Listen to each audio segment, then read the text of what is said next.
Hi, I'm Saida Jaffrey. Welcome to the Bridge Podcast. On this episode, we are talking to nationally recognized Carter High School speech and debate team. And Rialto Unified School District has some bright students. Let's meet them now.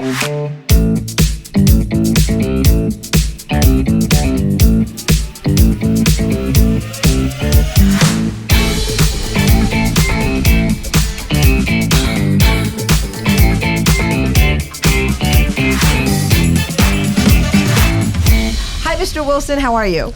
I'm really good, thank you. Thank you for being here. Of course. And of course, we have Alex. Thank you for being here, Alex Stanton, and Ralia. Thank you for being here. Both of you are juniors, right? Yes. I want to just get into this because speech and debate is so much fun, I hear. And I know that Mr. Wilson, who has been teaching over 2 decades in the Rialto Unified School District, and we'll get more into that. How fun is speech and debate, and why are you guys here today?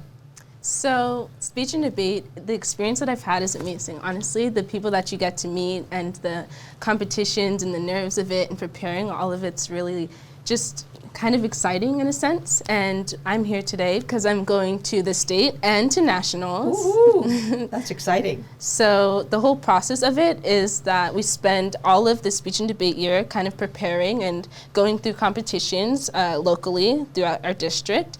And then we kind of prepare ourselves and get better at whatever event we're doing so that we can compete or try to compete to go to state or to qualify for nationals. Excellent. Ralia, how do you get yourself prepared for a speech or debate?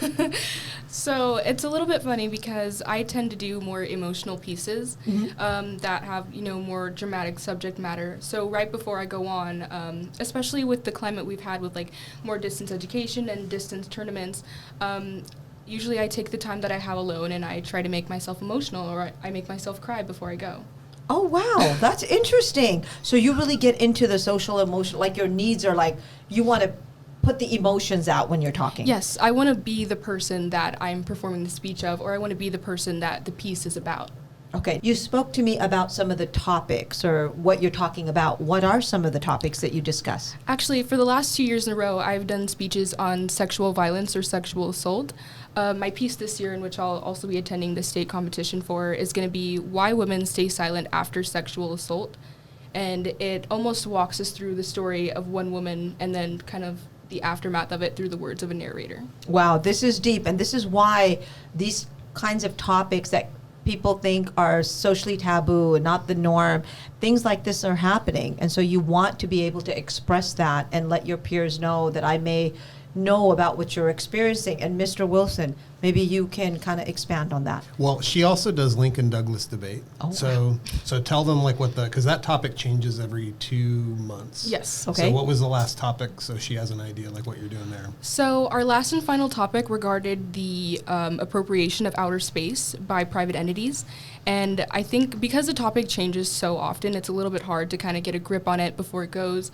But the thing with that one is all of our debate topics, in my opinion, especially that last one, almost address broader political topics that are like really going on in the media and really going on in the world around us. And it almost comes down to arguments about maybe like, issues with communism, issues with consumerism, issues with like modern day philosophy that we all tend to live by. And I think Lincoln Douglas is a lot more than about these topics that kind of come up.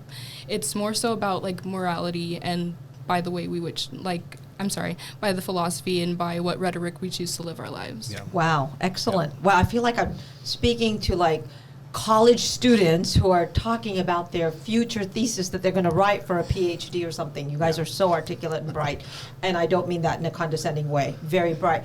Mr. Wilson, my goodness, I have to give you the proper introduction. Head counselor at Carter High School. You have been a speech and debate coach for many, many years, taking your kids to a state and national title. So that's why I mentioned that we are a nationally recognized Carter High School speech and debate team in the Rialto Unified School District. Before you start talking about what you do with speech and debate and how great this year has been, tell us a little bit about your background, please. Yeah, so I've been at Carter since we opened our doors. So I think this is year 18 now. And I started the speech and debate team when I was an English teacher with 3 kids that would come at lunch, and even that first year we had kids qualify for state championships, which is a huge deal. And then after that, we were able to have a class. I moved into counseling, which meant that I had to find somebody to teach the class and to help co-coach. And I want to make sure we don't get too far into this without mentioning Miss Martz, because she's amazing. So Yes. so my co-coach this year is Haley Martz, and the kids love her. She's been in the classroom now with them for 2 years. This is year 2. Yeah.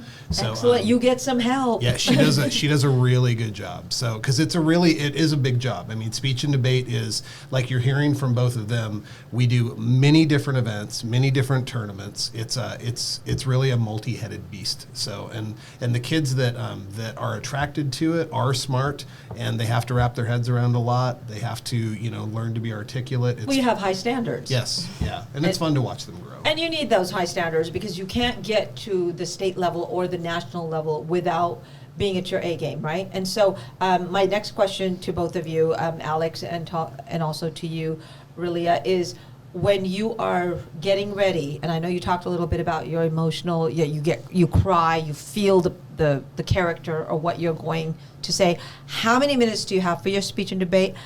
Who do you compete against? Which schools? Is it within the Rialto Unified School District, or do you actually go outside? Is it regional?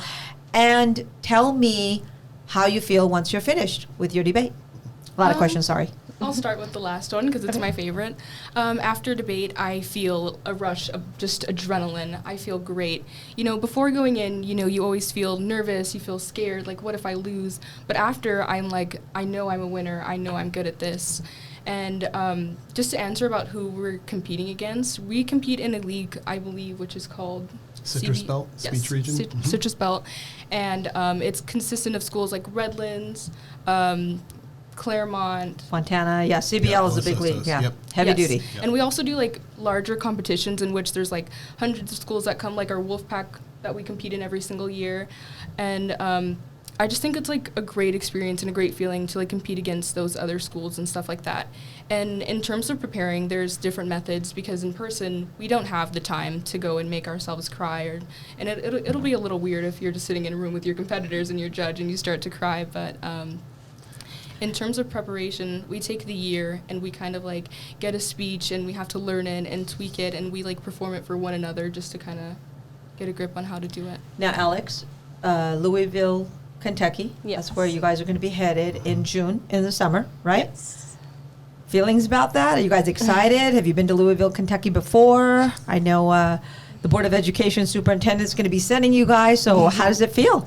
It's really exciting. I've never been to Kentucky before, but I've heard a lot of cool things about Kentucky. So when I heard that I was going, I was like, yay! I was really excited about going, and I'm really excited about the experience that I get because I know we're going for 5 days, I believe, and there's just a lot to see in 5 days. So Louisville, Kentucky, how many students are you taking? What is your expectations for our young, bright, intelligent scholars? So we're Mr. Wilson? taking 2. So Okay. we're taking Alex, and then Brianna Garcia is also going, and we're hoping they do really well. I mean, we're there for a whole week. So we fly in on a Sunday and we don't leave until the following Saturday. So, and they'll compete in their event that they qualified in, and if they don't advance in that, they have what's called supplemental events, which they can sign up for and do as well. Now, Mr. Wilson, you are a nationally recognized and a state recognized speech and debate, and look at the students when I talk. They're like, yes, he is, and I'm going to give him his kudos, Alex, I promise. But how do you prepare your students for the win, and how do you prepare your students if perhaps they fell short? Because Yeah. people don't talk about that part.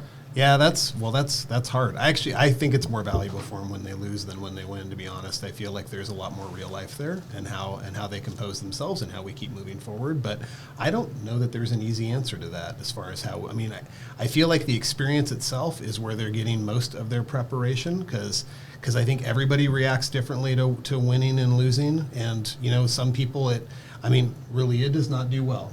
If she hasn't had a good tournament, it's a little dark for a little while. But she's a lot better now than she was, a year ago. So there's definitely some advancement there. And Alex, sometimes, whether she wins or loses, she has a really good game face. So I think different students react in different ways. But I think there's you're honing in on what I think is one of the most valuable things of what we do, which is learning how to compose yourself when you're successful and learning how to compose yourself when things didn't go quite the way you wanted them to go, and how do you bounce back, because how we react to that is really what defines us. So yeah, Absolutely. yeah. And I'm glad that you mentioned that, because I wanted to get that out, because a lot of the times we do look at sports as that ultimate of sportsmanship, but really you need sportsmanships in all facets of your life, not just playing football or cheerleading or making the cut, not making the cut, being able to play, not being able to play. It's how you handle maybe the adversities, right? And so it seems like he's saying you guys handle it well, and that's probably why you're going to that level. I do want to say, who are both of your role models? It's hard to put a pin on just one, because I feel like there's a lot of people in my life that influence me and who have helped shape me into how I am. So there's my mom, who's just helped me. Give her a shout out. What's her name? My mom, Aisha Stanton, who's helped me just kind of learn to accept things and just go with the flow. And then there's my dad, Wayne Stanton, who has helped me just kind of put on a game face and be fierce. And there's my aunts, and there's my cousins, and my sisters, who are my main motivators. So Do your sisters go to Rialto Unified School District also? they do go to Alexis Stanton and Adri Stanton. They're gonna love that I shout them out. They both go to Carter High School. And You're one of 3 of the triplets? Yes. Oh, wow. Okay. Yeah. So they're always, before a tournament, they're like, "Good luck, Alex. Beat him, knock him dead." And I'm like, "Of course, guys, I got it. You know, I'll try my best." But isn't that So- great when you have that support system? Yes. So. And all what of a, them. that's great. No, that's good. Keep continuing if you have more. No. So you get your strength from your family. Yes. Your mom, your dad, your 2 other siblings that are a part of the triplets. Yes. And so, any brothers? No brothers. It's just us. It's all girl power. Yeah. Okay. And what about you?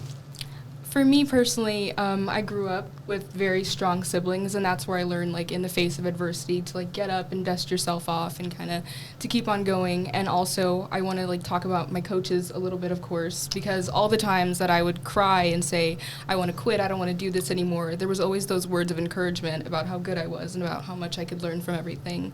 And lastly, I wanted to like mention a couple of like my best friends and like people on the team who, no matter what, like had my back and were there to tell me what I could fix and what could be better, and who just helped to build my self-esteem, because I feel like strength and character and self-reflection and just confidence is the most important part of winning and just competing in general. Wow. Well, since they're your best friends, give them their names. I'm sure when they watch this podcast, they'll be happy that their names were mentioned. They got a shout out. My best friend, Mia, who's always there to listen to my wins. Of course, Alex, Chris, Brianna, our fellow officers. And then lastly, my best friend, Austin. Wow. Now, I know both of you young ladies are juniors. So when you're seniors, are you looking at speech and debate in Mr. Clark Wilson's classroom next year? Or? Yes, Yes. of course. Okay. I don't even know where I would go if I didn't go to speech and debate. So So that's wonderful. You must get like Teacher of the Year every year, because you have such great students who really look up to you, and that's such a good feeling to hear. I don't know about that. That's He's that's a little blushing. much, He's yeah. blushing, girls. So senior year, any aspirations? What are we going to become? What are we doing? Do you know where you want to go? College?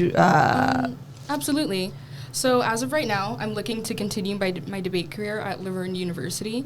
And next year, as of right now, I'm debate president at Carter. And next year, I plan on running a second time. Excellent. as for me, I'm a little more undecided. I'm not sure like where I want to go. I know I have the tools that speech and debate equip me with, but how I want to use them and where I want to go, it's still kind of a work in progress for me. Take your time. Yeah. Take your time. No rush. So, Mr. Wilson, and I hate to give you all the difficult, challenging questions, but the number one fear in the nation, believe it or not, is public speaking. Yep. It's very difficult for many people. Not for these two young ladies who are, are going to be at the state and hopefully the national level.